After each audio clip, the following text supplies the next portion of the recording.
Hi guys, and welcome to Rathwulven Bushcraft. Fire. A very fascinating element, right?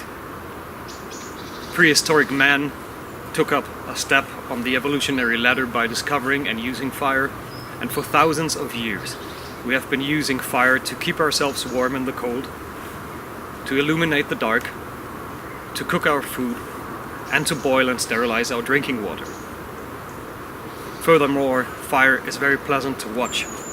It has a psychological effect, because if you're outdoors and you're just watching those flames and get hypnotized by that, it gives us a feeling of comfort, right? But fire is also potentially very dangerous. It can create a hazard that is a threat for all of my surroundings here, for all the vegetation and plant life, also for the wildlife, for me as a bushcrafter, and also for the people living around in this area. So we have to take a couple of measures if we want to create safe campfires. Today I want to talk about the theory behind fires and how to prevent forest fires, and there will also be a practical demonstration in the second half of the video. If you do not have the time to watch all the theoretical information, check out the link in the video description. There will be a download link for an ebook that I composed, and this is totally for free. It will also be available in 3 different languages, in English, German and Dutch. Probably after uploading this video there will only be the English version first, because I still have to translate the book. But just check it out once in a while and just download the book in your preferred language and just keep it for free. It's a gift from me to you, so you can educate yourself about campfire safety. But yeah, that said, let's just get started with the video, starting off with a very important question.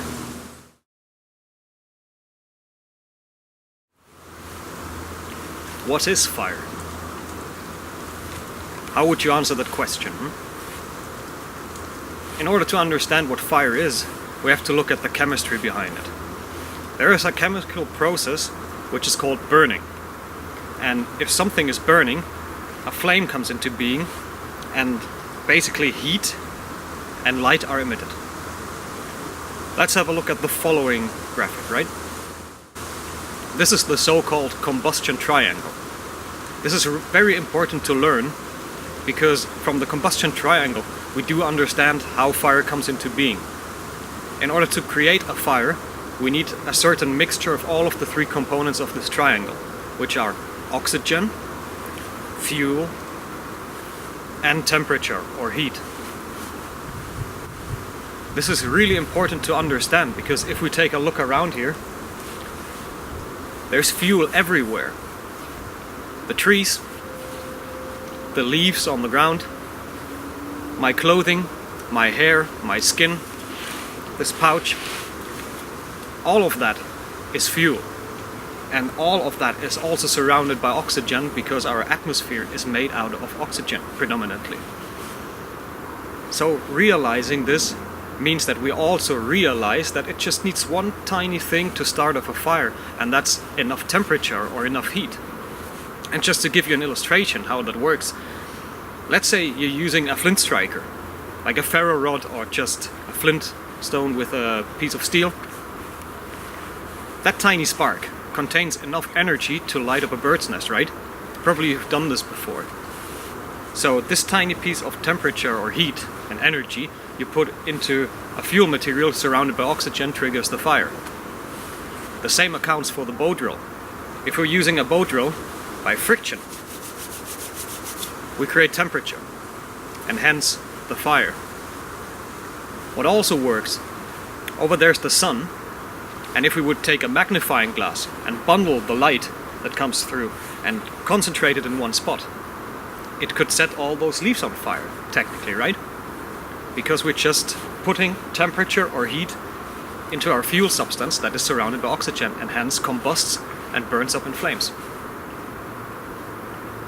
And there's myriad other things. For example, if you go home and you just take your hairdryer and you throw it onto your bed, for example, and the air dryer is still hot, you've got the temperature that will get onto the fuel, which is your blanket maybe, surrounded by oxygen, and it could potentially combust. Air pressure would also be an example. Maybe you have a fire piston.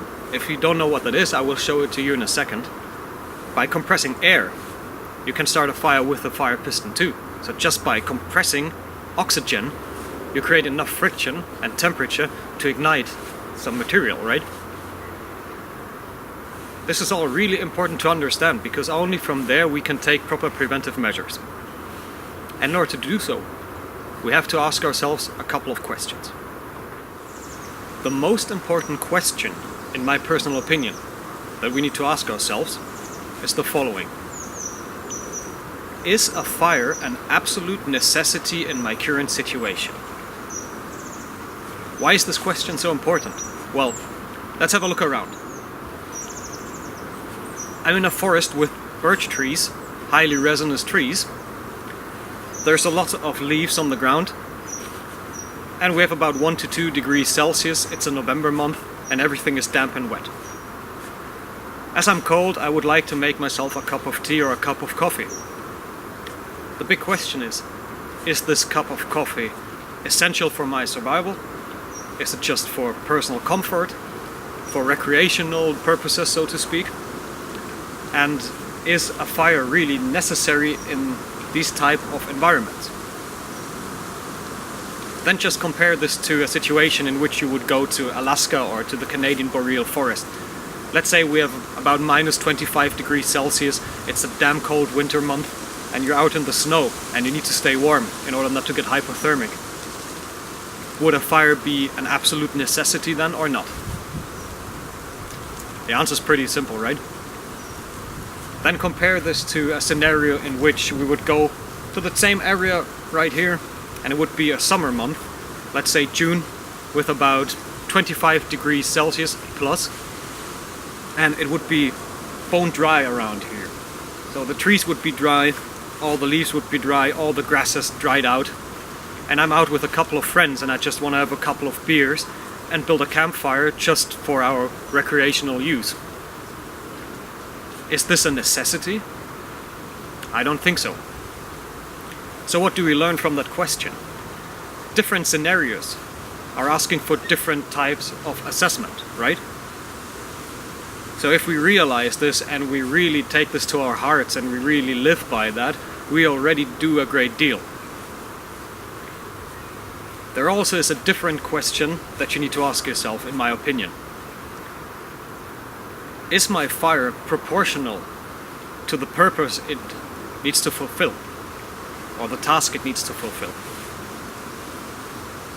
Let's say, for example, I go back to the cup of coffee and I just want to get myself a hot beverage. I could use a hobo stove. I do not need a long log fire to basically boil up 250 milliliters of liquids so I can have something warm to drink, right? So I need to scale that down. Then if I go back to that Canadian example with the boreal forest and the deep winter situation, no? If I need to stay warm, I might need to build this long log fire because it's just essential to my survival. And it would fulfill the purpose better if it would be a bigger fire that basically covers the entire length of my body. So also be really mindful about this and start thinking about that thoroughly. Do proper assessments. Another question would be, do I really understand my surroundings? If you take a look around, like I personally do notice that we have a lot of birches here that are so resinous that they easily combust. So I take this into consideration. And there's many other factors, like again over there is a lake, so I have a lot of extinguishing water. All of these things are important to assess, because if we make a decision, it needs to be a very thorough one, and one that's very, very rational, rather than just, being taken from your gut feeling. Because we have a responsibility out of here. We need to make sure that we protect this environment, that we protect ourselves, the wildlife, and all the people that live around here. So just ask yourself a couple of questions, right? That said, if we again take a look at this combustion triangle, we understood that fire can come into being at basically any time. In my opinion, this is the right mindset to have. Just assume that something could happen due to unnecessary fire making. This already will give you this idea that you should keep your fires to a bare minimum, in the sense that you only do it for the essential scenarios that we just talked about. Everything else is an unnecessary risk. The more fires, the more risk, right? And also to help you understand why this is so important, there's kind of like a double standard in how we look at fire, and I give you an example. Let's say you're taking a piece of birch bark, right here, you're giving it a shot, you know, with your flint striker, and the tiny spark combusts and you get like a tiny flame, maybe like half a centimeter tall. Then you use this flame actively to build a bigger fire from that. So you know the capacity of that tiny flame and what it can do to a bird's nest or to a tinder bundle, right? It can grow into a bigger fire up until the point that you have a proper campfire. So there we are aware of the power of the flame and fire. If we take a look at a gas cooking device, for example, like one with these cartridges, we assume that this is a safe fire, which is kind of absurd, because if you take a look at this gas cooker, you might have like an array of 60 comparable flames shooting out of the cooking device, you know, that are comparable to that birch bark strike flame. Do you know what I mean? So why is it that the one fire that actually contains more flame, so to speak, is considered a safer fire than the one we do with the flint striker? We're kind of like looking at those two examples with different eyes, right? At least in a certain sense. But we could also just trip over the camping cooker, just give it a kick like so, just not watching it, for example, and it falls into the foliage here and causes a fire. So it's really important to understand that fire as such always is a hazard. There is no such thing as a safe fire. There's also no such thing as a fire that can be controlled for 100%. It can only be more or less manageable. And only if we understand this entire context, we can take preventive measures to make our campfires safe. So I would like to go on with 12 very concrete tips about that. So the first 6 to 7 points on this 12-point list all evolve around risk assessment or assessment in general. I will go through all of these points very quickly, because I also will do a practical demonstration showing those points again. And just to start off with point number 1, abide to the local laws and check with your forest administration if you can get the permission to start a fire. The same accounts for campgrounds. Just ask before you make your fires there and try to get permission, because you always have a no and you can always get the yes. Point number 2, check the weather situation and also make sure you check the current fire hazard level in your area. You can find this information on Google. Point number 3, check the location for already existing fire pits. Use those to minimize your ecological footprint and don't build new ones right next to that. Point number 4, check your surroundings in terms of looking at it as a three-dimensional space, meaning that to your left, to the right, to the front, to the back, above you and below within the soil might be fuel material, like from deep-rooting trees like firs or spruces or pines, for example, that could combust. The same with the crown of the trees. Make sure that you just look everywhere and try to understand your surroundings as a whole. Point number 5. If you build a campfire, there should not be any vegetation around your fire spot within a radius of 5 meters. This is 15 feet if you don't have the metric system. Make sure you clear the area around your fire pit in a radius of at least 1 meter or 3 feet. And make sure to build fire on rocks, for example, rather than putting them right into a hayfield. So just understand the surroundings here. Point number 6, pick a wind-still spot. Make sure that no sparks and no embers can be transported by wind to a different place so they get out of control. Point number 7, build a decent stone ring around your fire to contain that fire, and make sure that you have sufficient extinguishing water at hand. Fire needs to be manageable, which brings us to point number 8. Keep your fires manageable, meaning that the smaller they are and the more closed off they are, for example like in a hobo, the easier you can manage them. Don't let them get out of control.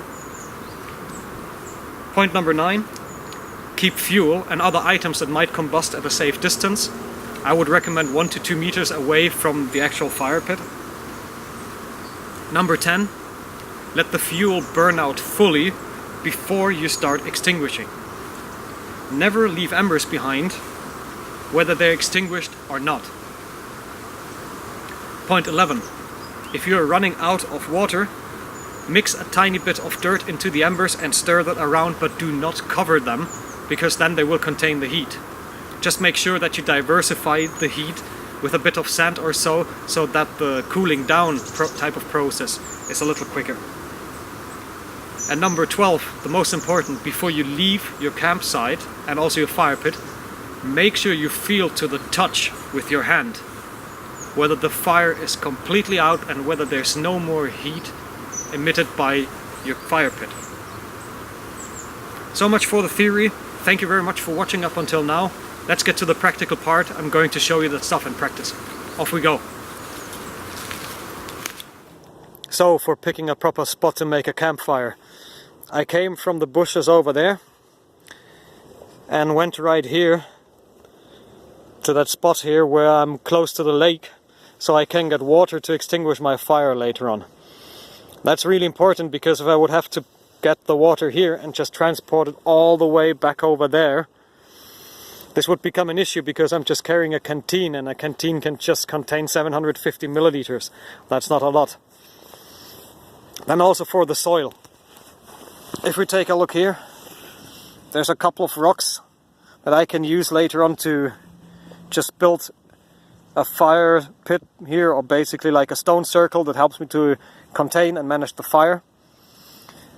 The ground is also very damp and moist, so it's rather safe to build a fire here. I would just need to clean up this here and just get rid of all of those leaves, which I will do right now, and then I'll be back with you.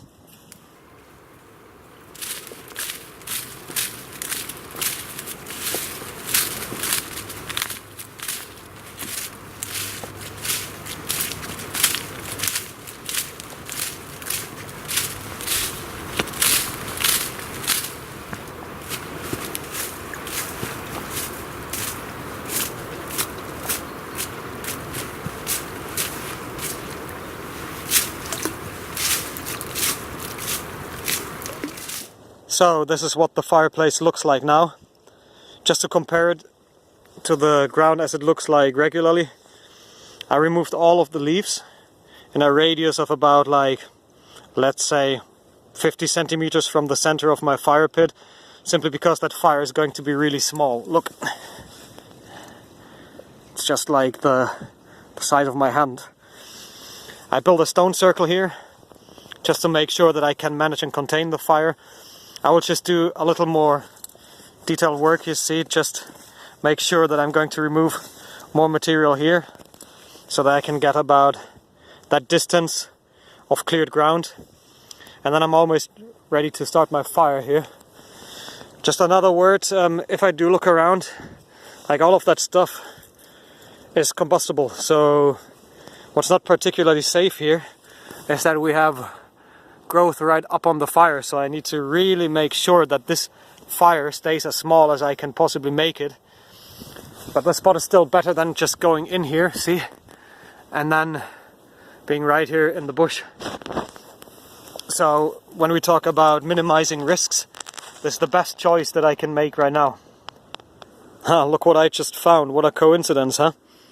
I was just going into the woods to get some firewood for the demonstration, and then I found this fire pit. Crazy, huh? First of all, the fire pit is not cleaned up. Guys, you all know about leave no trace. Make sure you clean up behind you. That said, that lock is a perfect example on how not to do it. I don't know if it has been properly extinguished, but if you take a look at this, it might have still been smoldering, because it's completely cold, completely charred up, and just left behind like this. And even worse, if we take a look right over here, I'm just speechless. Somebody just cut around the entire birch tree, see, and removed all of that bark. Even left initials here. This is absolutely not how to do it, folks. Do your fires properly, please. Alright guys, so I cleaned up the other spot over there, made sure that everything's neat and clean and that it looks as if nobody left a trace there. And as unfortunate as that finding might be, the advantage of it is that I found more rocks, as you can see here. So I kind of reinforced the stone circle here. I already built my base here. I'm going to process a bit of firewood now, and then we're going to start a fire. Alright, I gathered a bit of fire material, not too much because it's just for demonstrational purposes. Before we start off, we need to make sure that we get something ready to extinguish the fire. This canteen is not enough to get a tiny fire pit like that fully extinguished, because the rocks will get hot and there will also be embers. So I will need to make use of this water over there. Very important, the more water you have, the better. Then also for the fire starting, just another word. I was talking about the fire piston. This is a fire piston, and this particular model is from Coulter Co. in the United States. So if you want to order one of these, you could check out their website. What it does is the following. So you have this piston with a tiny cavity, and you would put in a bit of char cloth. Then the char cloth, as a tinder material, goes into the socket with the piston, and then we give it one hard smack, just like so. And by that movement, as you can see, the air in there is compressed. And while compressing that air, we have pressure, hence friction, and friction creates the temperature that causes the ember to glow, or the char cloth to glow into an ember. So that's a very interesting device that explains the principle of the combustion triangle. Same thing accounts also for flint strike or fire steel. So you can see, we got energy coming out, the spark, which then ignites. Also very interesting, maybe you can see the smoke go in that direction, so there's quite some wind coming in from here. I took that into consideration because if the wind comes from this direction, it would blow all the sparks all the way out into the lake. Also something to be aware of, as we just discussed. And then of course we have our regular fire lighter, just a regular big lighter. So yeah, without any further ado, let's get the fire started.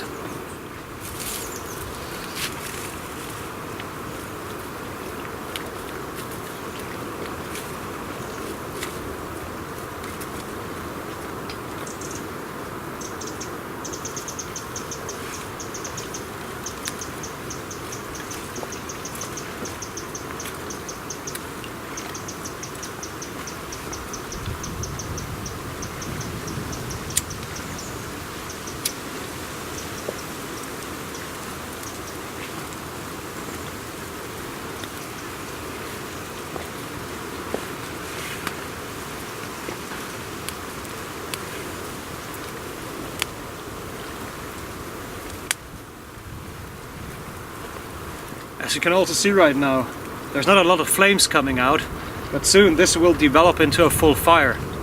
As you can see by the smoke, it's still working on the material, and the flames are slowly climbing up. So also be aware of this, that fire doesn't need to be great and pompous. The energy is already in there. So, here we got fire. Now we're letting the fire do the work itself. We need to make sure that all the fuel is burned down, so that we have a lot of ashes, but barely any remaining embers or pieces of coal before we start extinguishing. So the fire is already doing a great work here. If you can see this, almost all of the twigs and branches that I put in here are almost decomposed and burnt and evaporated. And one more thought on this actually. As we talked about keeping your fire small and keeping it in a size that will fulfill its purpose, if I wanted to make myself a cup of tea right now, I can just put that in here, see? That's big enough of a fire to boil my flask right here. I don't need a fire that's about 2 or 3 times that size. And it's warm too.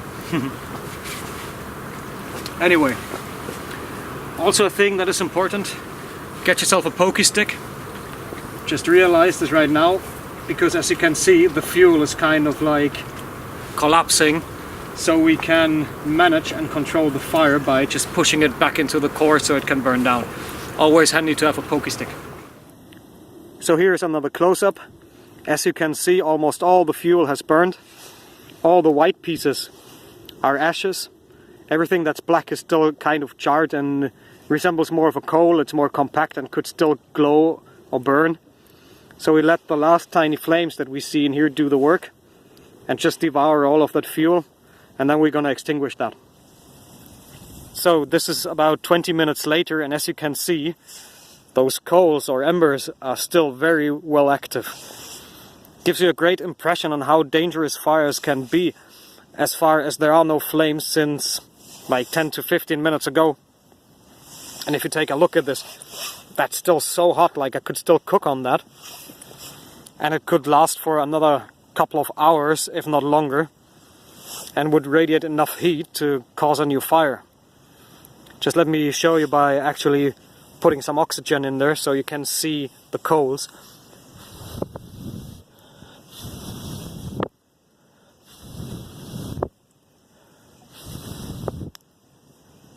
See, and we even got a flame.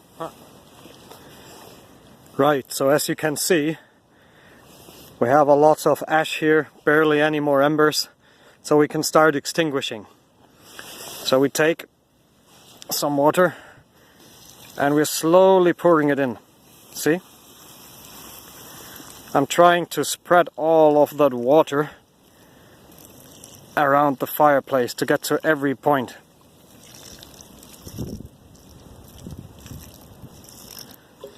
Let's stop for a moment while we still have half of the canteen and have another look. As you can see, there's a lot of smoke, or in this case vapor, coming up. And if I'm putting my hand right here, it's still really warm.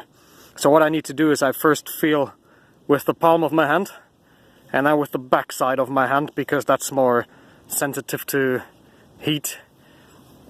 And I can feel if there's still warmth or heat in the fire pit or not.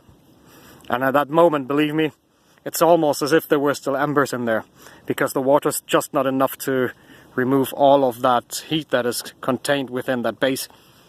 So what we're going to do, we're going to take our pokey stick, and now we're going to turn around whatever's left. As you can see here, this is my base. Those used to be very moist and almost fresh twigs. And as you can see also here, like there's still more damp or more smoke or vapor coming up, so to speak. So what we need to do, again, do that test. Still warm. And now we're basically putting up more water, just like so. Perfect. And then we do this again and start stirring. And we repeat this process for as long as we need to, in order to make sure that if we are touching the fire pit like so, there's no more heat radiating. Alright? There's still some left in there, especially from the stones, so I'm going to cool them down now too. Okay, so in total I was literally using 4 canteens worth of water. That gives you an idea of how much water you need to control such a small fire. That's 4 times 0.7 liters that I used. And now we're going to do the same thing again, like we're touching that surface again and feel if everything is cold to the touch. And now those are, like I can take them in my hands without burning myself or without any heat radiating from that wood that's still left there. So this is good to go. This means time to clean up. Never leave a trace.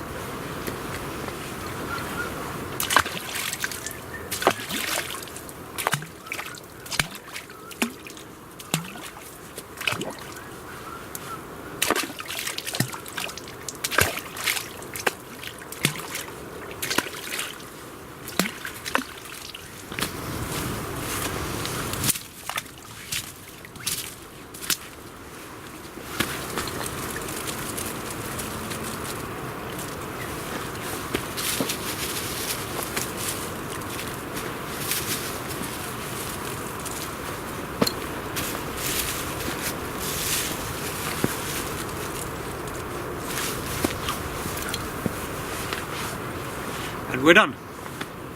Alright guys, to wrap up the video, first of all, please always remember that you need to take responsibility out there. I gave you a couple of tips right now. If you want to discuss them, leave a comment below. If you want to get the ebook, just look in the description, download it. As I said, it's for free, it's a gift to you, so you can make safe fires. Besides that, always understand that nature comes first and then our bushcrafting, or we as a person. We are always part of nature, never the master of it, and we're always visitors in the outdoors and never at home there. So, that said, again, thank you very much for watching. Thank you very much for your time and your patience. I hope you liked this video. If you did, give me a thumbs up. Make sure you subscribe. Make sure you support this channel. And up until then, enjoy the outdoors, have a great time, and see you then. Bye bye.